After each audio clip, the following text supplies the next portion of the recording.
भज श्री राधा रमन रमणि मन मोहन वृंदावन वन सेवा। भज श्री राधा रमन रमणि मन मोहन वृंदावन वन सेवा। अभिनव नागर सिथिवर नागर नगर गण किन सेवा।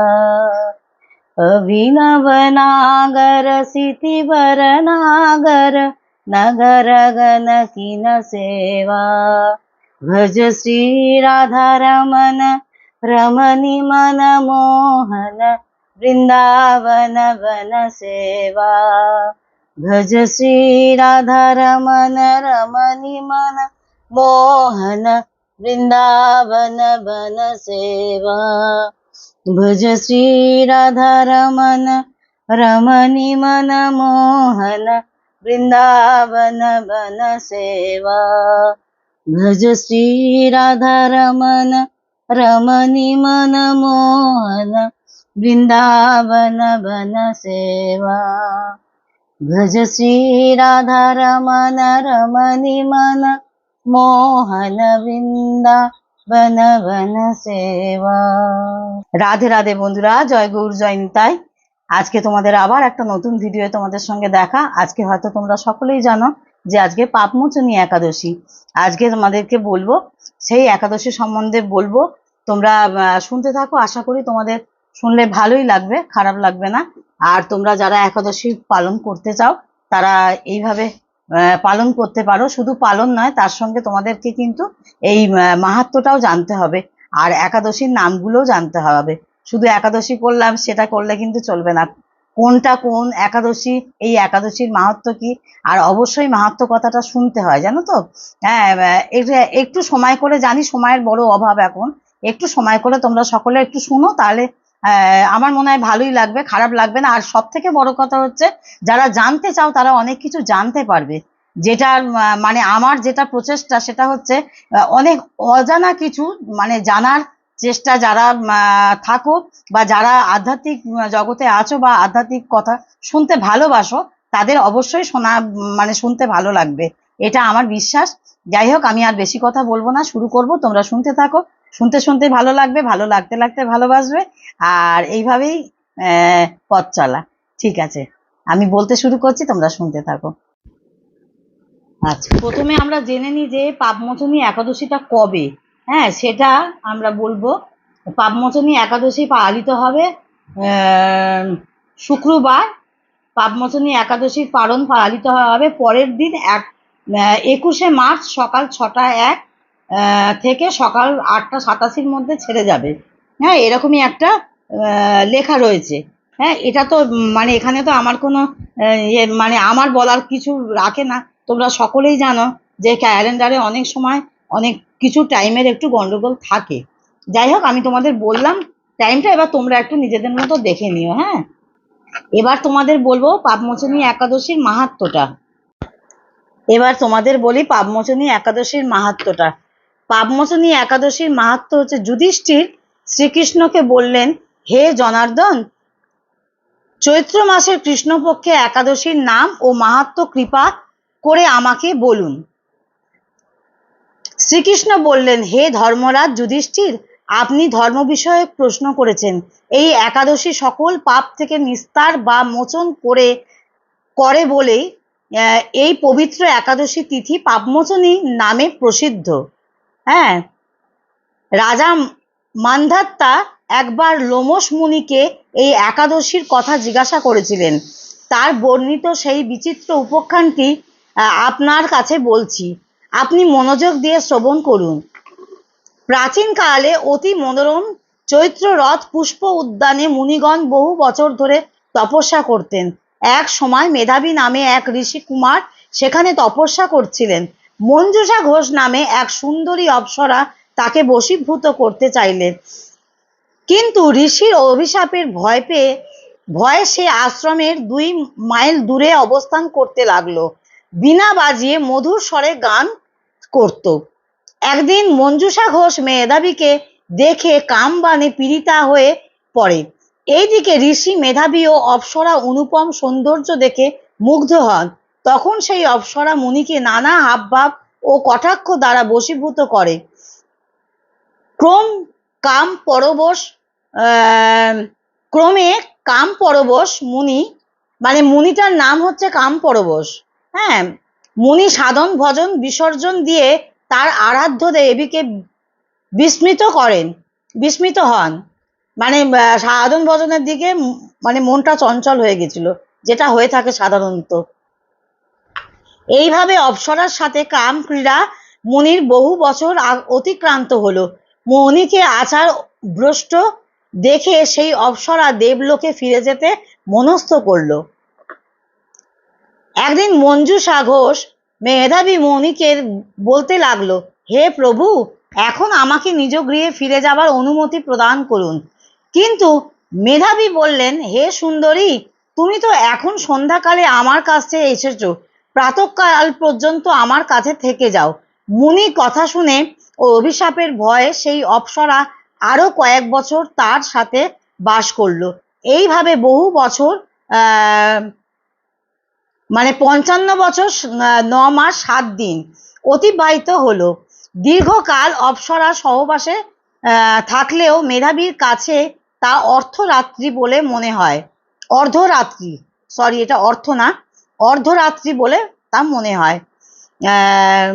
মঞ্জুষা ঘোষ পুনরায় নিজ স্থানে গমনের প্রার্থনা জানালে মুনি বললেন, এখন প্রাতঃকাল, যতক্ষণ পর্যন্ত আমি সন্ধ্যা বন্দনা না সমাপ্ত করি ততক্ষণ পর্যন্ত তুমি এখানে থাকো। মুনির কথা শুনে ঈষৎ হেসে মঞ্জুষা ঘোষ তাকে বলল, হে মুনিবরা, আমার সহবাসে আপনার যে কত বৎসর অতিবাহিত হয়েছে তা একবার বিচার করে দেখুন। এই কথা শুনে মুনি স্থির হয় চিন্তা করে দেখলেন এই কথা শুনে মুনি স্থির হয়ে চিন্তা করে দেখলেন যে তার 56 বৎসর অতিবাহিত হয়ে গেছে। মুনি তখন মঞ্জুষা ঘোষের প্রতি ক্রোধ পরবশ হয়ে বললেন, রে পাপিষ্ঠ, দুরাচারিণী, তপস্যার ক্ষয়কারিণী, তোমাকে ধিক, তুমি পিশাচী হও। মেধাবীর শাপে অপ্সরা শরীর বিরূপ প্রাপ্ত হলো। তখন সে অবন্ত মস্তকে মুনির কাছে সাপ মোচনের উপায় জিজ্ঞাসা করল। মেধাবী বললেন, হে সুন্দরী, চৈত্র মাসের কৃষ্ণপক্ষীয় পাপমোচনী একাদশী সর্বপাপ ক্ষয়কারিণী। সেই ব্রত পালন করলে তোমার পিশাচত্ব দূর হবে। পিতার আশ্রমে ফিরে গিয়ে মেধাবী বললেন, হে পিতা, এক অপ্সরার সঙ্গ দোষে আমি মহাপাপ করেছি। এর প্রায়শ্চিত্ত কি তা কৃপা করে আমাকে বলুন। উত্তরে চবন মুনি বললেন, চৈত্র মাসের কৃষ্ণপক্ষিয়া পাপমোচনী একাদশীর ব্রতের প্রভাবে তোমার পাপ দূর হবে। পিতার উপদেশ শুনে মেধাবী সেই ব্রত ভক্তি ভরে পালন করলো। তার সমস্ত পাপ দূর হলো। পুনরায় তিনি তপস্যার ফল লাভ করলেন। মঞ্জুষা ঘোষও ওই ব্রত পালনের ফলে পিশাচত্ব থেকে মুক্ত হয়ে দিব্য দেহে স্বর্গে গমন করলো। হে মহারাজ, যারা এই পাপমোচনী একাদশী পালন করেন তাদের পূর্বকৃত সমস্ত পাপই ক্ষয় হয়। এই ব্রত কথা পাঠ ও শ্রবণে সহস্র গোদানের ফল লাভ হয়। তোমাদেরকে তাহলে পাপমোচনী একাদশীর মাহাত্ম্য সম্বন্ধে যতটুকু আমি জেনেছি বা জানতে পারি, আমি তোমাদের সঙ্গে সবটাই শেয়ার করার চেষ্টা করি। সকলকেই বলবো পাপমোচনীর একাদশী শুভকামনা জানাবো। সকলে ভালো থাকো, সুস্থ থাকো, শান্তিতে থাকো। আর একটা কথা বলবো যে যারা একাদশী পালন করতে চাও, শুধু পাপমোচনী একাদশীর কথা বলবো না, একাদশী শুধু চোখ বন্ধ করে পালন করলে হবে না, একাদশীর মাহাত্ম্য জানতে হবে, একাদশীর অর্থ জানতে হবে। এটা আমি কেন করছি, এটার ফল কি, এটা লাভ কি, এটা করে কি হবে। হ্যাঁ, এই কারণগুলো অবশ্যই জানার চেষ্টা করাটা বুদ্ধিমানের কাজ। হ্যাঁ, এটা বুদ্ধিমানের কাজ বা এটা জ্ঞান অর্জনের কাজ। হ্যাঁ, জ্ঞান ভক্তির ব্যাপার। এটা মনের ভেতর থেকে যতক্ষণ না আসে ততক্ষণ আমরা কিছুই প্রচেষ্টা করি না। এই হচ্ছে ব্যাপার। মনের ইচ্ছা জাগবে তবে তো মানুষ করবে, এটা তো 100 বার সত্যি। কারণ তোমার মনে যতক্ষণ না আধ্যাত্মিক শক্তি, আধ্যাত্মিক ইচ্ছা জাগবে, ততক্ষণ তুমি এই বিষয়ে জানার জন্য উৎসাহিত হবে না। হ্যাঁ, এইটা তো একদমই সঠিক কথা। কিন্তু তাও বলবো, যারা একাদশী মন থেকে যারা পালন করতে চাও, তাদের একটা কথা বলবো, 3 ধরনের একাদশী আছে: মধ্যম, উত্তম, মধ্যম, কনিষ্ঠ। হ্যাঁ, এবার উত্তম হচ্ছে নির্জলা, মধ্যম হচ্ছে ফল আর দুধ খেয়ে থাকা, হ্যাঁ, আর কনিষ্ঠ হচ্ছে তুমি অন্য কিছু আহার করতে পারো, করলেও করতে পারো, কিছু খেতে পারো। কারণ কিছু খেতে পারার মধ্যে আমি একদমই বলবো না অন্ন সেবন করো, কারণ অন্ন সেবা একদমই চলে না। এটা আমার কথা না, এটা শ্রীমা স্বয়ং বলেছেন যে নিজের শরীরকে কষ্ট দিয়ে কোনো রকম কিন্তু পুজো আশ্রা ধর্ম আচার কিন্তু হয় না। আগে নিজের শরীরটাকে ঠিক রাখতে হবে, তারপর সবকিছু করতে হবে। আর তোমরা সকলেই, তোমাদের একটা কথা বলবো, কারণ এখন মানুষ অসুস্থ হয়ে, মানে দিন যত যাচ্ছে মানুষের শারীরিক ক্ষমতা, শারীরিক অক্ষমতা, ওষুধ খেতে হয়, যেমন আমাকেই এগুলো করতে হয়। আমি একদমই এগুলো করতে পারি না নিষ্ঠাভাবে। আমি উত্তমও পারি না, মধ্যমও পারি না। আমি তোমাদের একদমই বলছি, আমি কনিষ্ঠই করি, কারণ আমাকে কিছু খেতে হয়, ওষুধ খেতে হয়। আর আমি একটা জিনিস বিশ্বাস করি যে একদম না খেয়ে ঈশ্বরকে সেবা দেওয়া যায় না, তাতে আমার মনে হয় না ঈশ্বর খুশি হন। কারণ সন্তান যদি না খেয়ে থাকে, তাহলে কি মা বাবা খুশি হতে পারেন? মা বাবা ভালো থাকতে পারেন? কখনোই না। মা বাবাও নিজেরাও খেতে পারবেন না। ওই জন্য আমি তোমাদের একটা কথা বলবো, যা খাবে গোবিন্দকে ভোগ লাগিয়ে খাবে। হ্যাঁ, যা খেতে ইচ্ছে করবে গোবিন্দকে ভোগ লাগিয়ে খাবে। তা বলে কিন্তু আমি কিন্তু একদমই বলছি না, তোমরা ভুল অর্থ করবে না। কারণ যা কিছু খেতে ইচ্ছে করবে সেটা গোবিন্দকে ভোগ লাগিয়ে খাবে, সেটা কিন্তু অবশ্যই নিরামিষ আহার। আমি বারবার বলছি, অন্ন সেবা কিন্তু একাদশীতে একদমই চলে না। মাছ মাংস যেমন আমিষ খাবারটা চলে না, তেমন কিন্তু অন্ন সেবা একদমই চলে না। তোমরা এছাড়া কিন্তু অন্য কিছু গোবিন্দর ভোগ করে কিন্তু খেতে পারো। আর অবশ্যই কিন্তু খাবার আগে এটা বলার চেষ্টা করবে, আমি চেষ্টা করবে বলবো, আমি কিন্তু করতেই হবে সে কথা বলবো না। ওম ভোজনায় গোবিন্দায় নম বলে যদি তুমি কপালে খাবারটা ঠেকিয়ে যদি খাও, এটা তোমরা সকালবেলা ঠাকুরকে যদি জল না দিয়েও খাও, তার আগেও যদি তোমরা এটা খাবারটাকে কপালে ঠেকিয়ে যদি ওম ভোজনায় গোবিন্দায় নম বলে খাও, তাহলেও তোমাদের কিন্তু আগে গোবিন্দকে সেবা দেওয়া হবে, তারপর কিন্তু তোমার সেবা হবে। এটা কিন্তু সবসময় মনে রাখবে। না খেয়ে কিন্তু কেউ পুজো করবে না। না খেয়ে পুজো করে কিন্তু তার কিন্তু মানে খুব একটা মাহাত্ম্য থাকে না। হ্যাঁ, না খেয়ে পুজো করার মধ্যে খুব একটা মহৎ কাজ নেই। আগে নিজের আত্মাকে সেবা, মানে আত্মা তুষ্ট জগৎ তুষ্ট। আত্মাকে সেবা দেবে, বাড়িতে যদি কোনো জীব থাকে তাকে সেবা দেবে, দিয়ে তারপর তুমি গোবিন্দ সেবা করতেই পারো। আর অবশ্যই বলবো, ঠাকুরের জন্য সর্বক্ষণ কিন্তু প্রসাদ রেডি করে রাখবে, টিফিন বক্সে তুলসী পাতা দিয়ে জল দিয়ে রাখবে। কারণ আমরা বাড়িতে গোপাল থাক বা ঠাকুর থাক, যাই থাক না কেন, ঠাকুরের কখন খিদে পায় আমরা কিন্তু কেউ জানি না।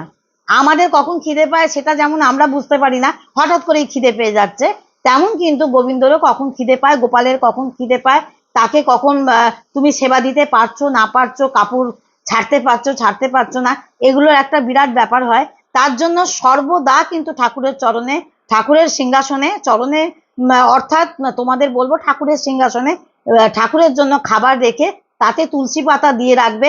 আর অবশ্যই গ্লাসে জল দিয়ে রাখবে। সে ঘটিতে যে দেবে দেবে, গ্লাসে দেয় ভালো, আমার মনে হয় একটু বড় সাইজের গ্লাসের মধ্যে দিয়ে তুলসী পাতা দিয়ে রাখবে। আর ঠাকুরকে মনে মনে, এটা হচ্ছে আত্মবৎ সেবা। কারণ তুমি তো যখন ইচ্ছা খেতে পাচ্ছ, আর ঠাকুরকে তুমি দুবেলা কিংবা একবেলা নিয়ম করে দিচ্ছ, এটা ঠিক নয়। এটা ঠিক না, এটা আমার ব্যক্তিগত মতামত। হ্যাঁ, এটা আমার ব্যক্তিগত কথা, সেটা কিন্তু ঠিক না। অতএব এমন ভাবেই প্রসাদ দিয়ে রাখবে ঠাকুরের কাছে, যাতে ঠাকুরের যখন ইচ্ছা খিদে পেলে ঠাকুর যেন খেতে পায়। হ্যাঁ, এটা হচ্ছে আত্মবৎ সেবা, এটা আত্মবৎ সেবায় পুজো। হ্যাঁ, পুজো আমরা অনেক ভাবে করি। পুজো কিন্তু সামঘরটা ধূপ দ্বীপ জ্বালালেই কিন্তু পুজো হয় না। পুজোর মধ্যে কিন্তু অন্তরের শক্তি দরকার, অন্তরের সেবা দরকার। তুমি যখন খুশি খেতে পাচ্ছ, কিন্তু ঠাকুরকে তুমি যখন খুশি খেতে দিতে পারছো না, সেটা তুমি কিভাবে করবে? সেটা তুমি এইভাবেই করবে। আর তাকে মনে মনে বলবে, তোমার যখনই খিদে পাবে তখনই তুমি কিন্তু সেবা নেবে, তখনই কিন্তু তুমি ওটা ইয়ে করবে। তারপর তোমার যখন ইয়ে হবে, সময় হবে, তখন তুমি প্রসাদ খুলে নামিয়ে বাসন ধুয়ে রেখে দেবে, আবার তুমি পরের দিন প্রসাদ দিয়ে রাখবে। খাবার সব সময় দিয়ে রাখবে, যতই তুমি তাকে দুবেলা ভোগ দাও না কেন, দুবেলা খেতে দাও বা 3 বেলা খেতে দাও কি 4 বেলা খেতে দাও, যতই খেতে দাও না কেন, তখনও কিন্তু এই খাবারটা কিন্তু সর্বদা কিন্তু ঠাকুরের সিংহাসনে রেখে দেবে। সেটা তোমার বিস্কুট হতে পারে, মিষ্টি হতে পারে, কাজু কিশমিশ হতে পারে, কোনো ড্রাই ফ্রুট হতে পারে, খেজুর ফেজুর হতে পারে। এইগুলোর কথাই কিন্তু আমি বলছি, অন্য কোনো খাবারের কথা কিন্তু বলছি না। হ্যাঁ, যে পায়েস বলো, অন্ন বলো, মানে অন্যান্য খাবার তরি তরকারি, সেই সব কিন্তু বলছি না। লুচি ভোগ টোগ বলছি না। যে ভোগ ড্রাই ফ্রুট, যেটা নষ্ট হবে না, যে খাবারটা থাকবে, লজেন্স, যেমন বাড়িতে গোপাল থাকলে আমরা কিন্তু লজেন্স, ক্যাডবেরি এগুলো কিন্তু দিই। এইরকম শুকনো ড্রাই ফ্রুট কিন্তু খাবার তোমরা ভগবানের চরণে কিন্তু দিয়ে রাখতে পারো। কারণ তাকে বলে রাখবে যে যখনই তোমার খিদে পাবে তখনই কিন্তু তুমি সেবা নেবে। আর তোমার যখন খিদে পাবে তখনই তুমি এই কথাটা বলে তুমি অন্ন বলো, এ বলো, ওং ভোজনায় গোবিন্দায় নমঃ, তা বলে কিন্তু যখন আমিষ খাবার খাবে তখন যেন খবরদার এটা বলে ফেলো না, বুঝেছো? যখন আমিষ খাবার খাবে তখন কিন্তু বলে ফেলো না। সকালে যখন চা খাবে তখন সেটা বলতে পারো, যে চা খাবার সময়, চা বিস্কুট খাবার সময় বলতে পারো, হয়তো তখন তোমার ঠাকুরকে খেতে দেওয়া হয়নি, তখন তুমি এটা বলে ভোজন করতে পারো, ওং ভোজনায় গোবিন্দায় নমঃ বলে খাবারটা তুমি কপালে ঠেকিয়ে তুমি খেতে পারো। সেক্ষেত্রে কিন্তু তুমি এটা পারো। তা বলে কিন্তু কখনো আমিষ খাবার যখন খাবে এটা যেন বলে ফেলো না, তাহলে কিন্তু এটা কিন্তু অপরাধ। হ্যাঁ, আশা করি তোমাদের সকলেরই ভিডিওটা ভালো লাগবে। কিছু একটা কমেন্ট করবে। আজকে খুব তাড়াতাড়ির মধ্যে ভিডিওটা করলাম, আমার একটু দেরি হয়ে গেছে, তার জন্য ক্ষমা প্রার্থী। আর একটা কথা হচ্ছে, সকলে কিন্তু একাদশীর মাহাত্ম্য কথাটা শুনবে, আর একাদশী কি, কোন একাদশী, কেন করছি, আর একাদশীর এই মাহাত্ম্যর কথাটা শুনলে ভালোই লাগবে, খারাপ লাগবে না। হ্যাঁ, এটাও একটা পৌরাণিক কাহিনী। এগুলো তো পৌরাণিক কাহিনী, এগুলোর মধ্যে অনেক ব্যাখ্যা আছে, অনেক ইতিহাস আছে, মানে এগুলো শুনতে বুঝতে খুবই ভালো লাগে। আর আমি খুব সহজ ভাষায় বলেছি, আশা করি কারোর শুনতে বুঝতে অসুবিধা হবে না। যাই হোক, ভিডিওটা আর বেশি বড় করব না, কথা বলতে বলতে অনেক কথাই বলে ফেলি, অনেক বড় হয়ে যায়। তোমাদের সকলকে পাপমোচনী একাদশী শুভকামনা জানাই। সকলে ভালো থেকো, সুস্থ থেকো, ভালো করে একাদশী পালন করো, যে যেভাবে পারবে পালন করবে। অবশ্যই একটা কথা বলবো, শরীরকে কষ্ট দিয়ে না, আত্মাকে কষ্ট দিয়ে না। হ্যাঁ, ভগবানকে ডেকে, ভগবানকে সেবা করে ভাগবত শুনবে, জপ মালা করবে। হ্যাঁ, আজকের দিনে এগুলো তো অবশ্যই করতে হয়, এমনিও রোজই করতে হয়। এটা তো তোমরা যারা করো তারা সকলেই জানো। ঠিক আছে, আর বেশি কথা বলবো না, ততক্ষণ সকলে ভালো থাকবে, সুস্থ থাকবে। রাধে রাধে, জয় গৌর, জয় নিতাই। ঠিক আছে, আবার পরবর্তী ভিডিওয়ে তোমাদের সঙ্গে দেখা হবে। রাধে রাধে।